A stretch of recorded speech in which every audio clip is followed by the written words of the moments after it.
Cette semaine, la F1 fait son grand retour en Australie, à Melbourne, pour la 3e manche de cette saison.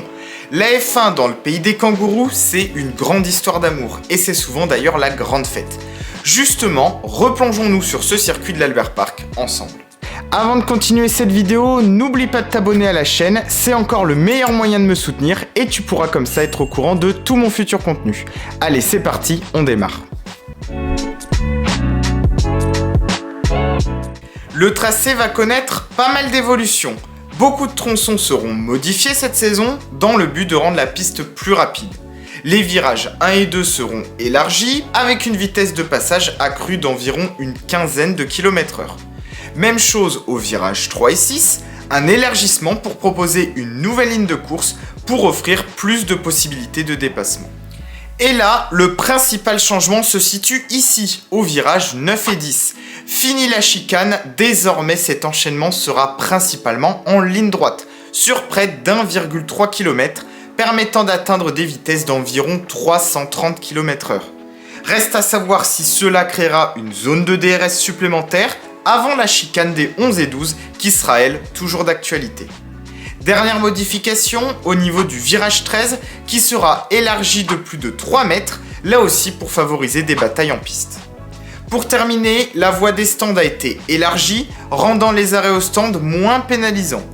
Reste à savoir si tous ces changements seront bénéfiques pour des luttes en course, mais une chose est sûre, la piste sera plus rapide d'environ 5 secondes au tour d'après les estimations. En Australie, on a souvent eu droit à des courses mémorables et pour se rafraîchir un petit peu la mémoire, j'ai sélectionné quelques-uns de ces grands prix, on regarde ça ensemble. Et pour commencer, direction Melbourne 96. Pour la première édition, Jacques Villeneuve signe pour son premier GP de F1 la pole position. Il mène une grosse partie du Grand Prix avant de devoir céder la place à son coéquipier Damon Hill à la suite d'une alerte sur son niveau d'huile.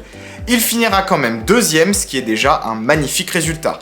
Mais dans ce GP, on a surtout eu peur pour la Jordan Peugeot de Martin Brundle qui avait fait un vol plané avant de retomber violemment sur la piste. Sa voiture avait été coupée en deux, heureusement sans bobo pour le pilote. 6 ans plus tard, en 2002, la saison se lève aussi sur Melbourne et Ralf Schumacher vole littéralement sur la Ferrari de Rubens Barrichello. Derrière, c'est le chaos, carambolage qui va éliminer près de 8 voitures sur les 22 au départ. La direction de course ne donne pas de second départ, mais simplement une safety car. À la fin du Grand Prix, Kimi Raikkonen s'en va signer son premier podium avec la McLaren Mercedes, pendant que Mark Webber, devant son public fou de joie, marque ses 2 premiers points en carrière au volant de la toute petite Minardi. L'équipe n'en avait pas inscrit depuis près de 4 ans. L'Australien viendra aussi sur le podium pour célébrer sa performance. En 2009, toujours au rayon des surprises, pour la course, Brawn Grand Prix crée littéralement la surprise. L'équipe issue du rachat de Honda pendant l'hiver surprend tout le monde et signe un doublé d'office pour sa première apparition. Personne n'avait misé sur eux et ils vont dominer tout le début de championnat et permettre à Jenson Button de devenir champion du monde en fin d'année. Une belle histoire, sachant que sans ce rachat, Button et Barrichello auraient sûrement dû mettre fin à leur carrière. Plus récemment, en 2016, c'est sur cette piste que Haas a fait ses grands débuts. Après une course brillante, Romain Grosjean offre les premiers points à l'équipe pour son entrée en matière, une première depuis Toyota en 2002. Dans le même temps, Fernando Alonso sur McLaren Honda effectue une embardée très violente sur l'autre Haas d'Esteban Gutiérrez.